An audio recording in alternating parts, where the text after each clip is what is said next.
Global માર્કેટ્સની updates જાણીએ સહયોગી નીરજ કંસારા પાસેથી। ગુડ મોર્નિંગ નીરજ, કઈ રીતે આજે માર્કેટમાં વૈશ્વિક બજારો આપણને સંકેત આપી રહ્યા છે?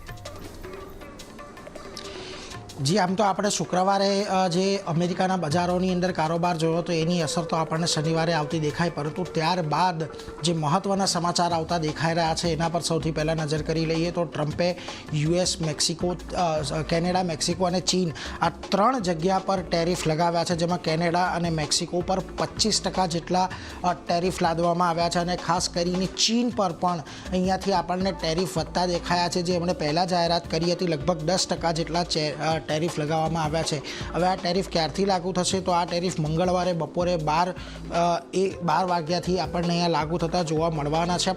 હવે આની પહેલાં એવું હતું કે $800 ઓછી જે પાર્સલ આવતા હતા એના પર કોઈપણ પ્રકારના ટેરિફ નહોતા લાગતા। હવે ત્યાં પણ આપણને એક ટેરિફ લાગતા દેખાશે, જે કેનેડા અને મેક્સિકોથી અમેરિકાની અંદર પ્રવેશે છે।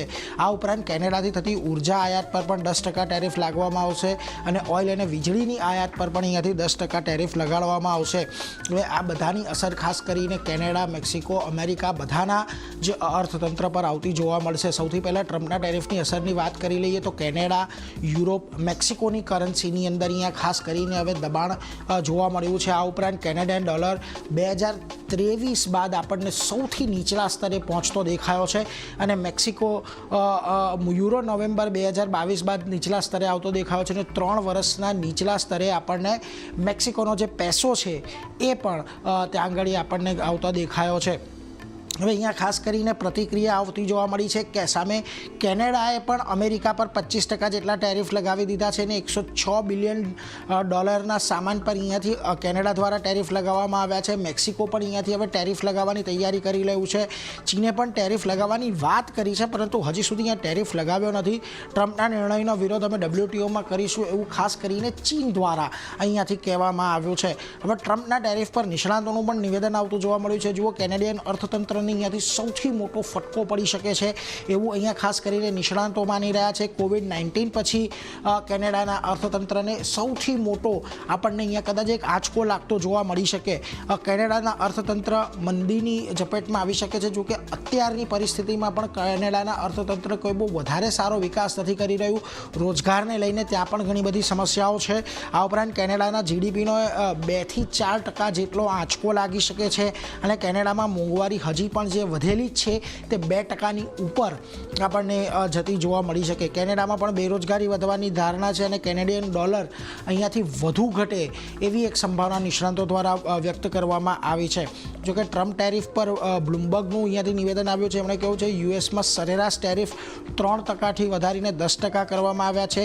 સ્થાનિક બજારમાં સપ્લાયની અંદર ઘટાડો થાય એવી અહીંયાથી આશંકા વ્યક્ત કરવામાં આવી રહી છે અને અમેરિકાની GDPને 1.2%નો ઝટકો લાગી શકે છે અને અમેરિકામાં મોંઘવારી પણ જે અત્યારે ઘણા સમયથી અમેરિકા અહીંયાથી ઝઝૂમી રહ્યું છે તે પણ વધીને 0.7% જેટલી વધતી જોવા મળી શકે છે। એટલે આ બધી અસર આપણને આવનારા સમયમાં કદાચ આવતી દેખાય, કદાચ ન પણ દેખાય, પરંતુ જે ટ્રમ્પ છેલ્લા ઘણા વખતથી જે ટેરિફ લગાવવાની વાત કરી રહ્યા હતા તે હવે એક્શનમાં આવી ગયા છે। આવતીકાલથી આપણને આ બધા ટેરિફો અમલમાં આવતા ખાસ કરીને દેખાશે। પરંતુ એ બધાની વચ્ચે આજે આપણે એશિયાના બજારો પર નજર કરી લઈએ કે જ્યાં ઘડી આજના દિવસમાં આપણને કેવો કારોબાર જોવા મળી રહ્યો છે। તો જુઓ, આજે દરેક જગ્યાએ મોટો ઘટાડો છે। નિક્કે લગભગ 2.5% જેટલો ઘટ્યો છે। તાઇવાનમાં તો 3.5%થી ઉપરનો ઘટાડો છે। કોરિયાના બજારો પણ એક ઘટાડા તરફી કારોબાર દર્શાવી રહ્યા છે।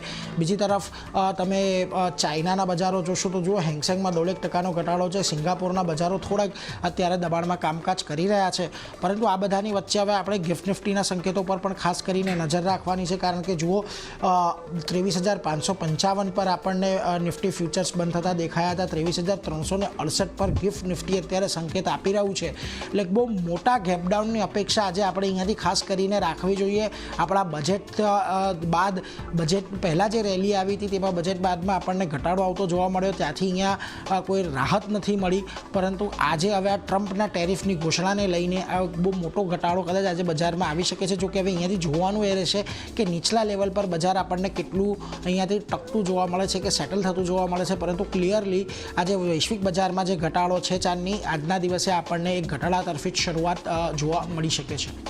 જી નીરજ, આભાર આપનો।